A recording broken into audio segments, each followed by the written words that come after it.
Acompáñame en tu Biblia a Hechos capítulo 13 y vamos a leer del verso 1 al verso 12. Vamos a leer primero el 1 al 3, oramos y estudiamos, ¿va? Y dice así: Había entonces en la iglesia que estaba en Antioquía profetas y maestros: Bernabé, Simón el que se llamaba Níger, Lucio de Cirene, Manaén el que se había criado junto con Herodes el tetrarca, y Saulo. Y ministrando estos al Señor y ayunando, dijo el Espíritu Santo: Apartadme a Bernabé y a Saulo para la obra a que los he llamado. Entonces, habiendo ayunado y orado, les impusieron las manos y los despidieron. Fíjate, en el primer versículo del capítulo 13 hablamos de un lugar en específico. Es la iglesia de Antioquía. ¿Te acuerdas que hace un par de semanas vimos cómo se establecía esta iglesia? ¿Y te acuerdas que te dije que eventualmente iba a ser importante? Bueno, en el texto de hoy vamos a ver por primera vez eso llevado a la realidad, ¿no? Pero lo que estamos viendo al inicio es que en esta iglesia había profetas y había maestros, había gente que estaba sirviendo ahí al Señor y sirviendo a la gente también, y nos menciona algunos, ¿no? Bernabé, que ya vimos en textos pasados que significa el hijo de consolación, ¿no? Es este hombre que decíamos que tiene esos verniglaces, que veía la gracia de Dios donde iba, que veía el fruto de lo que Dios estaba haciendo, que veía cómo Dios estaba haciendo una obra hermosa en las iglesias, que confortaba, que animaba. Este hombre que fue el que incluyó a Saulo cuando los demás le tenían miedo, y lo trajo y lo presentó y les dijo con cuán grande nuevo Saulo había predicado el evangelio y cómo él había servido como un testimonio de Jesús, y los demás entonces le recibieron. Está también este hombre Simón, el que se llamaba Níger, ¿no? La palabra Níger literalmente en el latín significa negro, porque probablemente este era un nombre africano, un hombre de color que se congregaba en Antioquía, ¿no? Algunos maestros, como el caso de David Guzik, creen que de hecho este hombre era el mismo Simón que llevó la cruz del Señor Jesús en Lucas capítulo 23 versos 7 al 12, ¿no? Entonces está este hombre también aquí, nos menciona a Lucio de Cirene, pero hay algo bien interesante, nos menciona a un hombre llamado Manaén. ¿Y qué se nos dice de este hombre? Que él fue criado junto con Herodes, el tetrarca, el mismo que decapitó a Juan el Bautista, o que hizo decapitar a Juan el Bautista, porque le gustó una bailarina y la bailarina le pidió la cabeza de Juan. Este Herodes el tetrarca es el mismo que estuvo delante de Jesús, al cual Jesús no le abrió la boca en todo este ir y venir de los juicios de Jesús previo a la crucifixión. Y ahora es muy, muy interesante que se nos mencione a este hombre que fue criado al lado de Herodes, porque eso nos deja ver una realidad, ¿no? Nos muestra que el lugar donde tú y yo venimos, o el pasado que tenemos, o el trasfondo, ya sea social, cultural, o incluso tu vida de pecado, no es una excusa para no poder seguir al Señor. Es interesante porque fueron criados juntos, sin embargo uno persigue a la iglesia mientras que el otro la sirve. Fueron criados juntos y uno mata a un profeta, mientras que el otro es contado con profetas y maestros.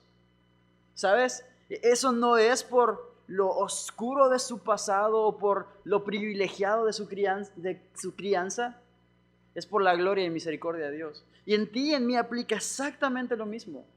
El lugar de donde tú y yo venimos, o sea, lo que tú y yo éramos antes de Cristo, ¿sabes? No es una excusa válida para que el día de hoy tú y yo digamos, ¿sabes qué? Yo no seguía a Cristo porque había influencias negativas al lado de mí. O sea, ¿cómo te explico? Este cuate tenía de amigo a Herodes. O sea, jugaba las canicas, literal, él sí. O sea, jugaba las canicas con Herodes, el tetrarca. Y eso no fue una excusa, porque no depende de nosotros. Depende de Dios y de su misericordia, no de nuestro currículum, no de nuestra formación, no de nuestros antepasados. Depende únicamente de Dios y su misericordia. Ahora, chécate el versículo 2. Dice, Ministrando estos al Señor y ayunando, dijo el Espíritu Santo, apartadme a Bernabé y a Saulo para la obra a la que los he llamado. Ahora, este ministrando lo tengo que aclarar un poco, ¿no? Tristemente, debido a la cultura en la que se vive hoy en día en la mayoría de las iglesias, cuando tú escuchas la palabra ministrando o ministrar, se entiende algo muy diferente al significado realmente bíblico. Porque muchas veces en muchos lugares por ministrar se entiende como un tema ahí sobrenatural, extraño, en el que la gente está así y alguien pasa y los toca y se caen y se revuelcan en el piso. Eso no es lo que enseña la Biblia. De hecho, la palabra ministrar, ministerio, ministro, literalmente significa servir, servicio, servidor. Es eso. O sea, estos cuates están sirviendo a Dios. Están sirviendo a Dios al servir a la iglesia y nos dice la Biblia que ellos están ayunando. Están orando muy probablemente, están adorando a Dios, están buscando conocerle de forma profunda, personal, detallada, ¿no? Y vemos que el Espíritu Santo les habla mientras ellos hacen esto. ¿Y qué es lo que les dice el Espíritu Santo? Apártame a Bernabé y a Saulo. Ahora, apártame no es como cuando vas a comprar algo en la tiendita y dices, apártame, no. Sino es ponlos aparte, sepáralos, diríamos en buen término yucateco, ¿no? Separar. O sea, es esto, es apártalos, ponlos aparte porque tienen un propósito. Y sabes, tú y yo hemos visto en diferentes textos acerca de este propósito. De hecho, más adelante lo vamos a ver. Pero ¿te acuerdas en Hechos 9? Vimos acerca del propósito de Saulo, de cómo Dios le había apartado y dijo, ministro escogido me es este para llevar mi nombre en presencia de... Y todo lo que demás se viene, ¿no? En presencia de los gentiles, en presencia de los reyes, y todo lo que Dios tenía preparado para estos dos. Ahora, esto es una esperanza, porque para ti y para mí Dios también tiene algo preparado. Para ti y para mí Dios también tiene un plan agendado, un plan en específico que es hermoso, ¿sabes? Un plan, además de lo ya bellísimo que es saber que Dios tiene para todos el plan de que seamos conformados a la imagen de su Hijo, según nos enseña Romanos 8:29. Además de eso, Dios tiene un plan para cada uno de nosotros. Dios tiene algo ya preparado, pero ¿sabes? El hecho de que tú estés apartado por Dios, que tú seas separado para Dios, también significa que tú tienes que apartarte y separarte de otras cosas. De hecho, tú y yo tenemos que entender una realidad, y es esta. Tú y yo no podremos nunca darle el verdadero sí al Señor hasta que no le hayamos dado un verdadero no a las cosas que nos alejan del Señor. Eso es un verdadero sí, Señor. Eso es un verdadero quiero servirte, quiero conocerte, quiero disfrutarte. Es apartarme también intencionalmente. ¿Te acuerdas lo que vimos en Tesalonicenses? De abstenernos de toda clase de mal. Es eso. ¿Sabes? El Espíritu Santo nos aparta y tú y yo necesitamos mantener nuestro corazón así, dispuesto, disponible, usable, que el Señor pueda sentirse cómodo utilizándonos. Y esto es lo que hace con estos dos hombres. Como te decía, tiene un propósito específico para ellos. Me encanta porque Pablo agarró muy bien el rollo, ¿sabes? Porque después tú puedes leer en Efesios capítulo 2, verso 10, después de este famoso por gracia sois salvos, ¿te acuerdas? No por obras para que nadie se gloríe. El verso 10 dice que somos hechura suya y que somos creados en Cristo Jesús para buenas obras, pero el texto dice, las cuales Dios preparó de antemano para que tú y yo anduviésemos en ellas. Eso quiere decir que cuando tú y yo hacemos buenas obras, cuando tú y yo hacemos un buen servicio, cuando tú y yo amamos, honramos, cuando tú y yo hacemos todo lo que está supuesto que hacemos, que debemos hacer, realmente no tenemos mérito. Dios ya había preparado eso para que tú y yo lo hiciéramos. Es lo lógico de un cristiano. Así como lo lógico de un futbolista es ir a un campo y jugar fútbol, lo lógico de un buen cristiano es caminar en el camino que Jesús dejó preparado. Y me encanta, Pablo entiende muy bien eso, entonces lo escribe también él después en Efesios, lo mismo que él en este momento está viviendo, este llamado que Dios le hace. Y sabes, eso es una esperanza gloriosa, porque cuando Dios te llama a algo en particular, tú tienes una certeza y tienes una seguridad. Fue Dios quien te llamó. En Marcos, cuando Jesús toma a sus discípulos y les dice, subamos a la barca y crucemos del otro lado. A medio viaje, tú sabes, la tormenta y todo este tema, y los discípulos tenían temor y terror y así como, ¿qué onda? Y Jesús les dice, hombres de poca fe. Y ese texto siempre como que me sacó de onda, ¿no? Me consternó, ¿no? Así como hombres de poca fe, o sea, literal, el texto dice que la barca se estaba hundiendo, ¿no? Sí, pero Jesús ya les había dicho que iban a pasar al otro lado. Jesús no les dijo, vengan a la barca y vamos a morirnos ahí en la mitad del camino. Jesús les dijo, vayamos y crucemos al otro lado. Y tenían la palabra de Jesús. Y sabes, tener la palabra de Jesús es suficiente. Y cuando tú tienes el llamado de Dios, cuando tú entiendes el propósito que Dios le ha dado a tu vida, cuando tú entiendes el sentido que Dios quiere darte y que le perteneces y que te espera algo mucho mejor de lo que este mundo puede ofrecer, eso es una esperanza. Porque en los días difíciles va a ser un ancla que te sostiene y que no va a permitir que la tormenta arrastre la barca. Porque en los días hermosos va a ser un recordatorio de que Dios te ama. O sea, imagínate, el Rey del universo dedicó tiempo a planear algo con tu vida antes de que tú te enteraras de eso. ¿No es hermoso? Ahora, esto te digo, es fascinante. Tú lo ves en la Biblia una y otra vez. El propósito que Dios le da a tu vida, el llamado que Dios te da, la obra a la que Él te puso a hacer, eso te sostiene. Si no, acuérdate de Isaías. Me acuerdo una vez en Querétaro, un tiempo muy difícil, de mucha incertidumbre.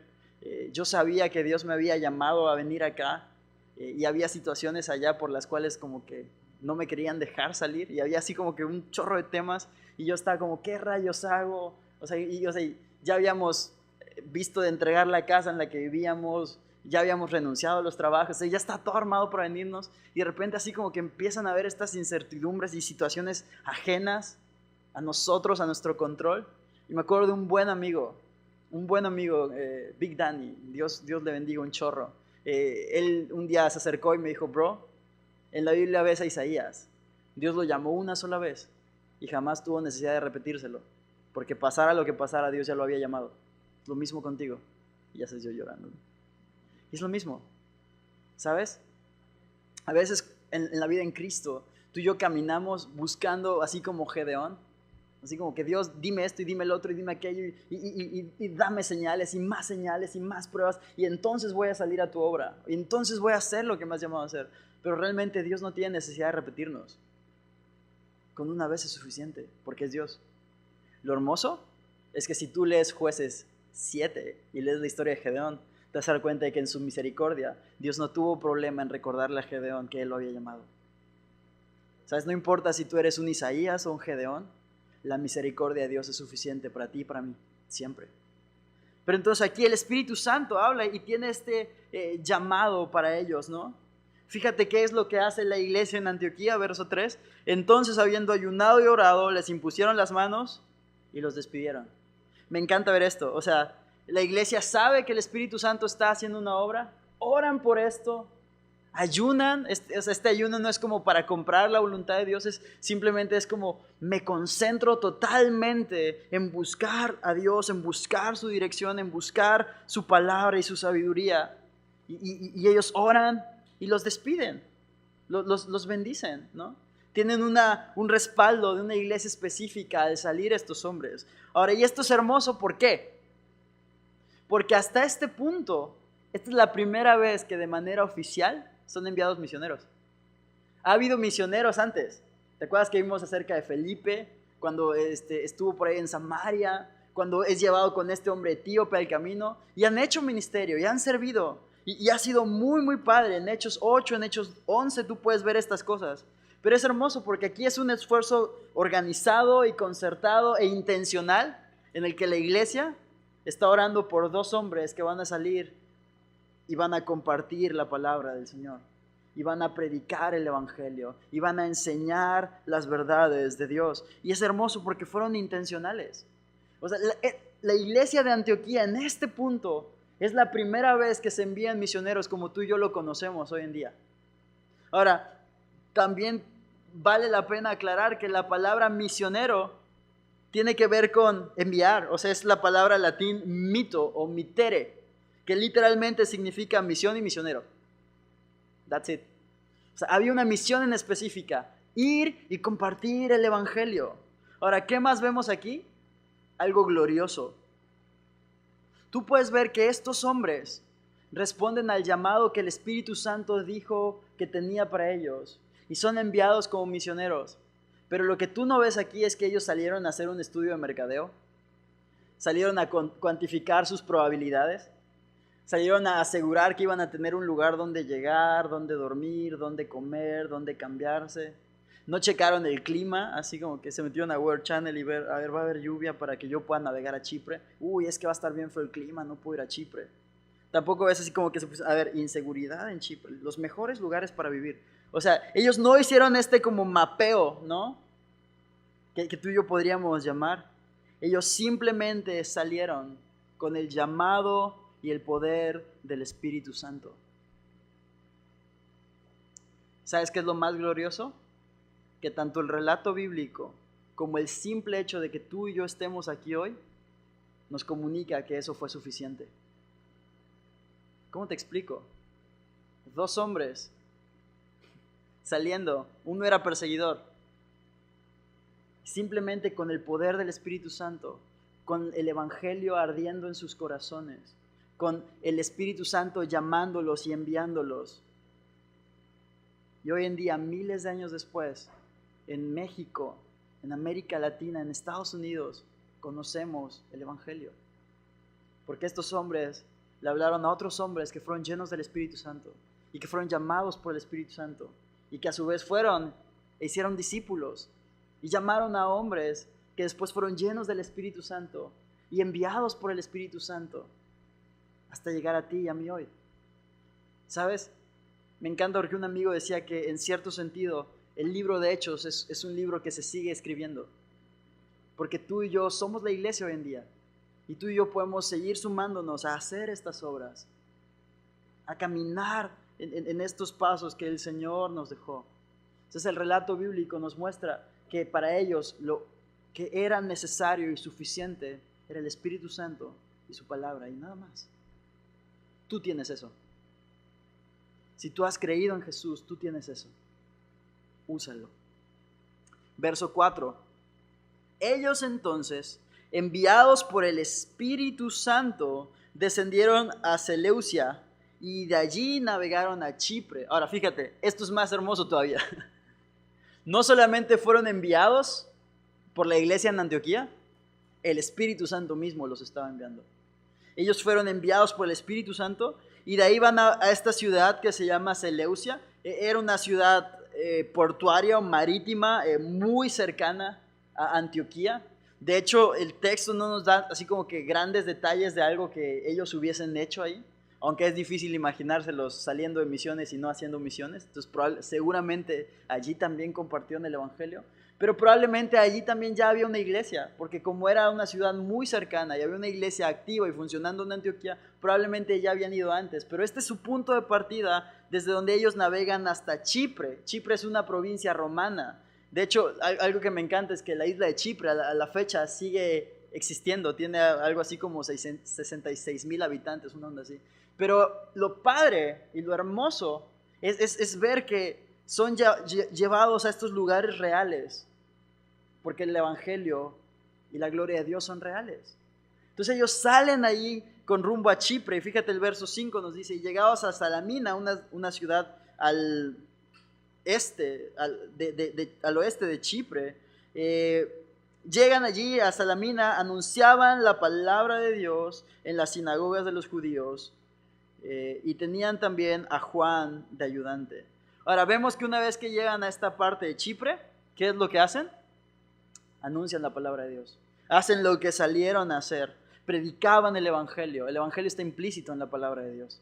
Predicaban a Jesús. ¿Cómo te explico? Jesús es la palabra, es el logos, es el verbo de Dios. Predicaban a Jesús, quien personifica y da vida a la Biblia.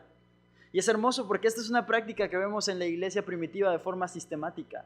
Vez tras vez ves que cuando van de una ciudad en otra, van a la sinagoga y usan de como costumbre que ellos tenían de hablar en público y de hablar con libertad, para comenzar a enseñar el Evangelio, a predicar en público, a hablar de esta esperanza de vida. Entonces ellos llegan a Chipre y hacen justamente esto, van haciendo el ministerio, ¿no? Y hay un detalle más que se nos muestra en este versículo. Dice que tenían a Juan de ayudante. Ahora, este Juan es el que en el capítulo 12, verso 25, es llamado Juan Marcos. Es el mismo que más adelante iba a escribir el Evangelio de Marcos. Y es el mismo que más adelante, de hecho en el siguiente capítulo, vamos a ver que arruga, bien intenso. Y que se abre como quesadilla y se regresa a su casa y deja ahí a Bernabé y a Saulo botados. ¿Y por qué es hermoso esto? Lo vamos a ver más adelante. No te quiero como que spoilear. Pero aquí es importante que tú y yo tengamos en cuenta este detalle, ¿no? Juan Marcos iba con ellos. Y es interesante porque, o sea, uno dice, órale, está padrísimo, ¿no? Todo va viento en popa, ¿no? O sea, están orando, el Espíritu Santo habla, entonces oran por ellos, les imponen las manos, los envían oficialmente. El Espíritu Santo los envió también, dice el verso 4. Llegan a esta primera ciudad portuaria, todo bien, salen con rumbo a Chipre, llegan a esta otra ciudad, Salamina, y como que todo súper bien, y predicaban en la sinagoga, y dices, wow, pues viento en popa, ¿no? Excelente. Chécate el verso 6 y 7. Dice, y habiendo atravesado toda la isla hasta Pafos, hallaron a cierto mago, falso profeta, judío, llamado Barjesús, que estaba con el procónsul Sergio Paulo, varón prudente. Llamando a Bernabé y a Saulo, deseaba oír la palabra de Dios. Ahora, fíjate, Pafos es una ciudad que está al otro lado, o sea, cruzaron toda la isla, está al oeste de Chipre. Salamina está al este y Pafos está al oeste. Perdón, pero Pafos es la ciudad que tiene 66,000 habitantes, no era Chipre, me equivoqué. Pero Pafos era una ciudad muy importante en aquella época porque ahí vivía el procónsul. Pero también era importante porque era súper conocida por su inmoralidad sexual, por la hechicería y la magia que allí se practicaba, por un tema como hasta cierto punto como de oscurantismo y ocultismo. Y era muy conocida porque era un lugar que veneraba así súper evidentemente a la diosa Venus. La diosa Venus es la versión romana de la diosa griega Afrodita, la diosa del amor, a.k.a. diosa del sexo. Porque esa era la forma en la que le rendían culto y homenaje, básicamente con orgías. Y por esto, o sea, ¿te imaginas que tu ciudad fuera conocida por eso? Ah, espera, Cancún es más o menos... El caso es que esta es la ciudad a la que ellos llegan y encuentran a este hombre, encuentran a dos personajes bien interesantes, ¿no? Por un lado encuentran a Sergio Paulo, este hombre importante, este procónsul, ¿no? Un procónsul era como un gobernador, era un representante de Roma, era quien estaba a cargo de alguna provincia. Por ejemplo, en aquellos tiempos, Cirene, Egipto, Judea, Sicilia, perdón, y pues en este caso Chipre, ¿no? Y Sergio Paulo era el procónsul, era el gobernador en esta provincia en la que te dije que alguna vez alguien llamó el lugar donde se le da deidad a la lujuria, ¿no? Este lugar conocido por estos temas, ¿no? Y se encuentran también a otro hombre, a este hombre que se hacía llamar Barjesús, ¿no? De Barjesús vamos a hablar más adelante, pero básicamente se nos dice que era judío, mago y que era falso profeta, falso maestro. Ahora es interesante, vamos a hablar de una vez de eso, pero es interesante. Barjesús significa hijo de Jesús. Entonces el cuate es judío, mago, falso profeta. Como que no hace mucho sentido, ¿te das cuenta? O sea, es interesantísimo, porque Barjesús es un judío, es decir, es parte del pueblo escogido. O sea, él nació dentro de la casa escogida, ¿no? Y sin embargo, el texto nos dice que él les resistía. Pero por el otro lado tienes al procónsul, un hombre que es político, para empezar, y luego romano. O sea, ¿te imaginarás? Pero este hombre, la Biblia nos dice que tiene interés, que deseaba oír la palabra de Dios. Y eso nos muestra un atributo bien, bien padre de este hombre. Él tenía disposición. Estaba dispuesto a escuchar, y lo que me encanta, estaba dispuesto a escuchar la verdad. Porque lo que nos dice el texto no es que él deseaba escuchar una predicación o él deseaba que alguien le hablara, él deseaba escuchar la palabra de Dios. Y eso es un buen atributo, es algo bello que tú y yo debemos imitar, tener disposición. Sin embargo, no es suficiente. O sea, estar dispuesto a escuchar no es lo mismo que estar dispuesto a obedecer. Tú y yo podemos escuchar muchas cosas. Herodes, Marcos nos enseña que de buena gana escuchaba a Juan el Bautista y que se quedaba perplejo escuchándolo y que le respetaba y le temía porque lo consideraba un profeta, y aún así mandó a cortarle la cabeza. ¿Te das cuenta? Es un balance entre lo que tú y yo escuchamos y la disposición que tú y yo tenemos a escuchar la palabra de Dios, a buscar la palabra de Dios en la Biblia o venir a la iglesia, pero realmente necesitamos tener también la disposición a obedecer lo que Dios nos habla, a responder. ¿Sabes? Tú y yo tenemos una obligación de responder la palabra de Dios. Tú y yo no podemos quedarnos así como callados. O es un sí o es un no, pero evidentemente hay una respuesta. Ahora es interesante, te digo, este hombre que es político y aparte romano, está interesado mucho más que un hombre que es judío. Fíjate, el verso 8 nos dice, pero le resistía Elimas, el mago, pues así se traduce su nombre, procurando apartar de la fe al procónsul. Ahora es interesante, Elimas, el mago, él fue el que se opuso a la obra misionera que están haciendo. Y es interesante porque Elimas es la traducción de Bar Jesús. Y me encanta porque un comentarista escribía esto. Probablemente para Lucas era tan aberrante el hecho de que un cuate como este se hiciera llamar hijo de Jesús, que dijo, no, yo no planeo seguir escribiendo Bar Jesús, voy a poner su nombre real. Y escribió Elimas, ¿no? Este nombre traducido. Porque este cuate, te digo, era un falso maestro, practicaba hechicerías. Entonces realmente de hijo de Jesús no tenía mucho.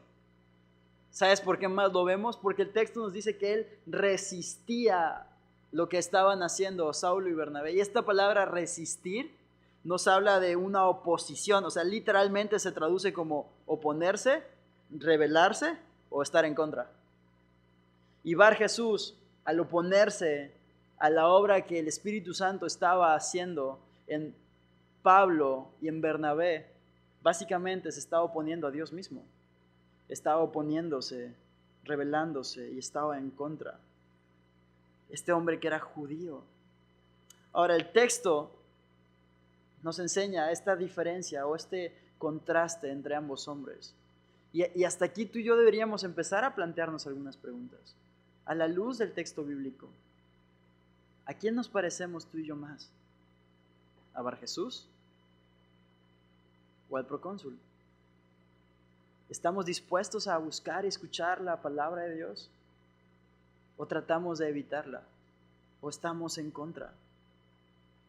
Fíjate, es interesante, todo iba viento en popa y de repente se aparece este hombre y hay como complicaciones y oposición.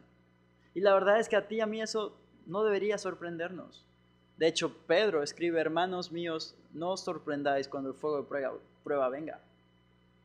O sea, tú y yo no debemos sorprendernos cuando haya pruebas, oposiciones, aflicciones, angustias, tristezas.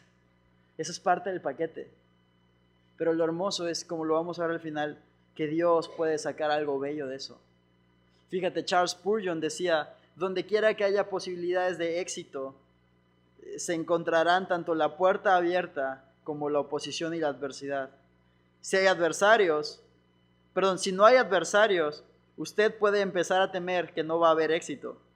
Si un niño puede elevar su cometa, es porque hay viento. Es lo mismo. ¿Sabes? El hecho de que se aparezca este hombre, como te decía, y este hombre empiece a oponerse, realmente no es algo que nos debe sorprender, y ni tampoco asustar.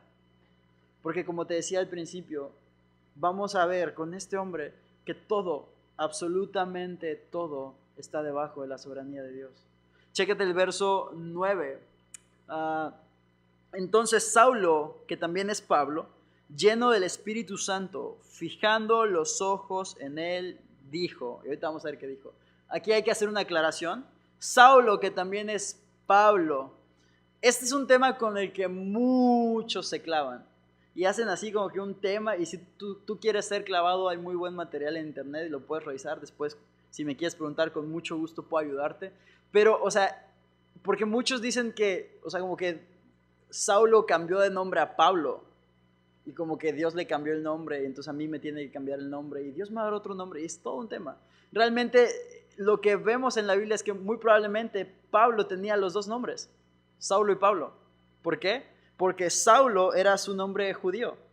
Lo habían nombrado tras el primer rey de Israel, Saúl. Entonces por eso se llamaba Saulo. Pero también vemos en la Biblia que Pablo era un ciudadano romano. Entonces es lógico que también tuviese un nombre romano, Pablo. Y en esa época era muy común que las personas que tenían, o que fueran judías, pero tenían la nacionalidad romana o la ciudadanía romana, tuviesen también un nombre en romano. Entonces, muy probablemente este es el caso de Pablo. Ahora, si tú quieres ser clavado y chutarte toda una investigación, está padrísimo. Pero lo que vemos en la Biblia y lo que realmente nos debe importar y con lo que quiero que te quedes y que te claves, es que a pesar de que Saulo y Pablo son la misma persona, sí hay un antes y un después, no en su nombre, sino en su corazón. O sea, este hombre que estaba persiguiendo a la iglesia y arrastrando cristianos, ahorita está enfrentando la oposición por ser cristiano. Eso quiero que te quedes. Dios transforma los corazones de esta forma. Ahora fíjate, dice que Pablo confronta a este hombre Bar Jesús, ¿no? Elimar, ¿no? Y que es interesante porque, o sea, el texto nos dice, chécate el verso 9, que Pablo estaba lleno del Espíritu Santo y que estaba fijando los ojos en él. O sea, imagínate como lo intenso de esta escena. O sea, imagínate la tensión, así el drama que hay en este momento. Saulo, o sea, ¿estás de acuerdo que si has leído Hechos del 9 para atrás, sabes que Saulo no es una perita en dulce? Y está así, lleno del Espíritu Santo y viendo a este hombre fijamente. ¿Y qué le dice? Ay, Elimacito, ¿por qué eres así? ¿Por qué eres mala onda con nosotros? No, chécate lo que el verso 10 nos dice que le dijo. Oh, lleno de todo engaño y de toda maldad, hijo del diablo, enemigo de toda justicia, ¿no cesarás de trastornar los caminos rectos del Señor? Ahora pues, he aquí la mano del Señor está contra ti, y serás ciego y no verás el sol por algún tiempo. E inmediatamente cayeron sobre él oscuridad y tinieblas, y andando alrededor buscaba a quien le condujese de la mano. Digo, chécate lo intenso. O sea, y el mensaje es claro, es directo, es confrontante.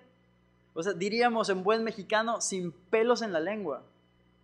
O sea, sin reparos, como sin dudas, sin titubeos, con toda la seguridad que el Espíritu Santo había llenado en Pablo y todo el denuedo que Pablo tenía, él le dice esto, o sea, estás lleno de todo engaño.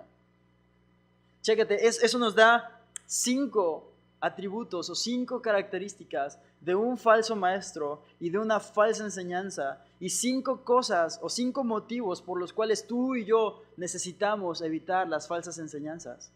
Chécate, número 1, le dice, estás lleno de todo engaño. O sea, no hay verdad en ti ni tantito, hijo. Estás lleno. Y la palabra lleno es literalmente eso, lleno. Y no le dice de algunas mentiritas, no. Estás lleno de todo engaño. No solo eso, estás lleno de toda maldad. 2. Estás lleno de toda maldad, toda clase de mal está en ti. ¿Por qué? Vuelvo al punto. Porque cuando Bar Jesús estaba oponiendo a la obra del Espíritu Santo, se estaba oponiendo a Dios mismo. Estás lleno de toda maldad. Verso 3, eres un hijo del diablo. O sea, ¿te das cuenta? Me encanta porque, o sea, en la Biblia tú puedes ver que está bien claro. Hay gente que hoy en día dice, ¿sabes qué? O sea, pues mira, yo no soy hijo de Dios, o bueno, yo no creo en Dios, pero así como que tú digas que yo soy malo, yo no soy malo. O así como que tú digas que yo soy hijo de Satanás, pues no, o sea, solo pues como que Dios y yo no somos mejores amigos. La Biblia lo tiene muy claro. Eres hijo de luz o hijo de tinieblas, no hay otro. No hay medias tintas, no hay otra sopa, o sea, no es menú ejecutivo. Es lo que es. Eres hijo de luz o hijo de tinieblas. De hecho, Juan, el discípulo amado, en su primera carta, en el capítulo 3, verso 10, escribe, o sea, en esto se van a manifestar los que son hijos de Dios y los que son hijos de tinieblas, los que andan conforme a la justicia. Es así de fácil. Solo hay dos familias. ¿En cuál estamos? ¿Lo tienes tan claro? Porque Pablo lo tiene clarísimo. Santiago también lo tiene clarísimo. Puedes leer sus cartas y Juan también. Número 4, ¿qué más le dice a Pablo? Tú eres enemigo de la justicia. Si eres mentiroso, si eres malo y si eres hijo del diablo, en ti no hay justicia. Tú eres enemigo de la justicia. Me encanta porque en Romanos Pablo explica muy bien este concepto de aquellos hombres que detienen con injusticia la verdad en el capítulo 1. Pero Pablo aquí le dice, tú eres enemigo de la justicia. Y el verso 5 le dice básicamente que él se estaba encargando de trastornar el camino de los rectos. ¿Hasta cuándo vas a cesar de trastornar el camino de los rectos? O sea, esta palabra trastornar se traduce como confundir o hacer abandonar. Las malas enseñanzas, las falsas doctrinas, los falsos maestros provocan esto. Hacen que la gente abandone el camino recto. Estas enseñanzas y las personas que las practican y predican trastornan y desvían los caminos de la gente que camina rectamente. Y lo interesante es que hacen esto mientras ellos mismos se están desviando para perdición. Por lo cual tú y yo necesitamos tener mucho cuidado de la doctrina. La doctrina es importante, mi hermano. No todo lo que tenga título de cristiano realmente lo es. No todo lo que tenga título de estudiar la Biblia realmente está estudiando y enseñando la Biblia. No todo el que tenga título de pastor realmente te está enseñando la Biblia. Por eso tú necesitas clavarte a conocer la Biblia. ¿Qué más le dice Pablo a este hombre? Esto es lo más rudo. La mano del Señor está contra ti. Así de plano. Y el mensaje es duro, porque la situación lo es. O sea, Saulo no puede estar con medias tintas, porque la salvación eterna del procónsul está ahí, en medio, dependiendo de las mentiras de este hombre. Ahora, un hombre, fíjate, por eso te decía que la disposición no necesariamente lo es todo. Porque un hombre que está dispuesto y que quiere conocer la verdad y que quiere escuchar la verdad, pero que tiene una pésima enseñanza, pobre, porque está sinceramente engañado, como lo estaba este procónsul. O sea, lo tenía de consejero ahí, ¿no? Entonces, Pablo le dice, la mano de Dios está contra ti, te vas a quedar ciego, y ¡pum!, se queda ciego. Y está ahí a tientas, buscando quién le lleve de la mano. Y me gusta ese detalle, ¿sabes? Porque, ¿te imaginas tú lo que pensó Pablo en ese momento? Pablo conocía perfectamente lo que era quedar ciego en medio de la nada y que lo llevaran de la mano de regreso a la ciudad. ¿Te imaginas este recordatorio para Pablo que, lejos de ser condenatorio, es: de aquí te salvé, de aquí te saqué? Tú ibas en ese camino y por la gracia y por la misericordia de Dios estás del otro lado. O sea, pero a la vez es como, wow, es duro, ¿sabes? Es duro lo que pasa con este hombre, porque es duro lo que él estaba haciendo, oponiéndose a la obra que el Espíritu Santo había llamado. Ahora fíjate el verso 12. Dice, entonces el procónsul, viendo lo que había sucedido, creyó, maravillado de la doctrina del Señor. Y aquí hay algo que es simplemente fascinante. Es una delicia leer esto. ¿Qué es? Que el hecho de que se nos mencione que el procónsul fue maravillado por la doctrina del Señor es importantísimo. O sea, el procónsul está parado, hay un falso maestro, están Saulo y Bernabé, y Saulo se llena del Espíritu Santo, le dice todo lo que le dice este hombre, le dice vas a quedar ciego, el cuate queda ciego en el momento, y aún así, eso no fue lo que maravilló al procónsul. Tampoco lo maravilló la actitud empoderada de Pablo, o toda la autoridad que Pablo hubiese podido tener, o toda su personalidad, o, mira, pues sí es como decían. No. Lo que maravilló a este hombre y lo llevó a creer fue la doctrina del Señor, la enseñanza. Eso es doctrina, el conjunto de enseñanzas que dan sistema a nuestra fe y que dan como estructura y guía y dirección a nuestra fe. Y sabes, por eso es importantísima la doctrina. Este hombre se maravilla. Muy probablemente Pablo le había hablado del Evangelio, de la gracia, de la obra de Jesús, de su necesidad de Cristo, justo como vemos que muchos otros hombres lo han hecho a lo largo de la historia en la Biblia. De eso se trata. ¿Te das cuenta? No fue algo espectacular y sobrenatural, fue la doctrina lo que maravilló el corazón de este hombre. Ahora imagínate, si tú eres gobernador del imperio más grande que ha habido en la historia en ese momento, ¿te imaginas todo lo que este cuate ha visto? ¿Te imaginas los paisajes, los viajes, los banquetes, los deleites? O sea, ¿con quién se ha codeado este cuate? Todo lo que ha tenido en su vida. Pero la Biblia nos dice que fue la doctrina del Señor lo que lo maravilló, lo que lo sorprendió, lo que lo impactó. Y esa es la intención, mi amado hermano. Esos debemos ser tú y yo. Lo que a ti y a mí debe sorprendernos y maravillarnos y asombrarnos cada día es la doctrina del Señor. Que haya un Dios bueno que nos ame y que nos diga a sus hijos y que haya enviado a su propio Hijo por ti y por mí. Eso es lo que debe maravillarnos cada día. Y gloria a Dios por vivir en Cancún y por el mar y los colores y el sol. Está increíblemente hermoso. Pero lo que debe maravillarnos es la doctrina, es la enseñanza del Señor. Es su gracia, es su misericordia. Fíjate, para terminar, este texto es un claro ejemplo de que todos, absolutamente todos, estamos debajo de la soberanía del Señor y de su servicio, incluso si aún no sabemos. ¿Sabes? Me encanta. Este cuate está resistiéndose, está oponiéndose.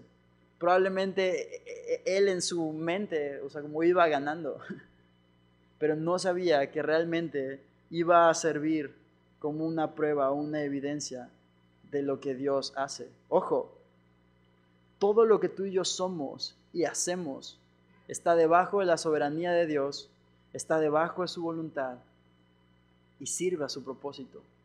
Incluso el pecado que, ojo, Dios no promueve y no aprueba, sino al contrario, aborrece. Incluso eso está debajo de su soberanía y es útil para enseñar de dos formas. La primera, en arrepentimiento y fe, como es el caso de Pablo, como es el caso de la mujer de Juan 8. ¿Te acuerdas de esta mujer que había sido sorprendida en el acto mismo de la fornicación? Y que la llevan ahí y que Jesús le dice, ni yo te condeno, ve y no peques más. Pues este arrepentimiento, esta fe que podemos ver en Saulo, que constantemente reconocía en Romanos 7 diciendo, miserable de mí, ¿quién me va a librar de este cuerpo de muerte? En 1 de Timoteo capítulo 1 diciendo que la gracia fue derramada sobre él, que era el primero de los pecadores. Pero también, ¿sabes qué? El pecado nos muestra cuánto Dios aborrece la maldad y nos muestra su justo juicio. Nos muestra cómo al final el pecado no iba a pagar bien y Dios tenía la razón. ¿Quieres ejemplos? Hay muchos. Bar Jesús, Ananías, Zafira. El pecado no paga bien. Herodes. La semana pasada vimos cómo terminó, ¿te acuerdas? Tu vida y mi vida sí o sí van a ser un ejemplo. Por eso el sermón se llama así, hablemos de ejemplos. Tu vida y mi vida sí o sí demuestra y va a comunicar y ejemplificar algo. Arrepentimiento y disposición como el procónsul, obediencia, fe y fidelidad como Saulo y Bernabé,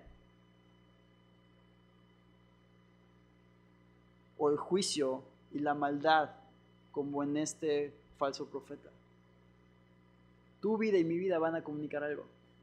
Y como decía un amigo, al final todos vamos a reconocer que Dios es Dios, ya sea por instrucción o por corrección, cuando nos demos cuenta de que el pecado no paga bien. Pero la pregunta es, ¿dónde quieres estar? O sea, tu vida comunica algo. La pregunta es, ¿qué? ¿Obediencia y fe? ¿Maldad y juicio? ¿Arrepentimiento?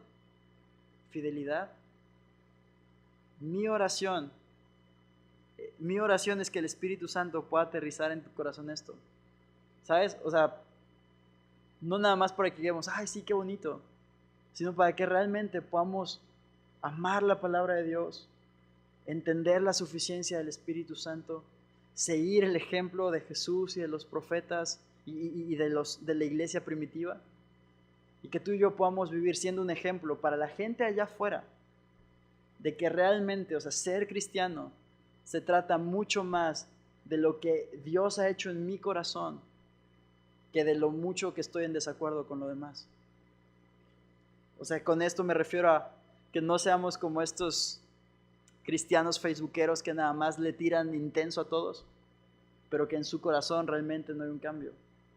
Mi anhelo y mi oración es que realmente en nuestro corazón pueda haber una transformación y que eso sea evidente y como decía aquel hombre, que tú y yo podamos predicar aún sin usar palabras. ¿Oramos? Señor, te damos gracias porque tú eres bueno y te damos gracias porque eres fiel. Te damos gracias por tu palabra y te suplicamos que nos ayudes a atesorarla. Que tu Espíritu Santo venga a nosotros y que tu Espíritu Santo nos ayude, Señor, a confiar en tu llamado, a confiar en tu instrucción, a confiar en tu palabra y a poder seguirte, Señor, sin reservas, sin quejas, sin inseguridades, sino simplemente en obediencia y fe, Señor. Líbranos, Dios, de ser un mal ejemplo o un falso testimonio, Señor. Líbranos también de las malas enseñanzas, Señor, y manténnos, Señor, alejados del pecado, Señor.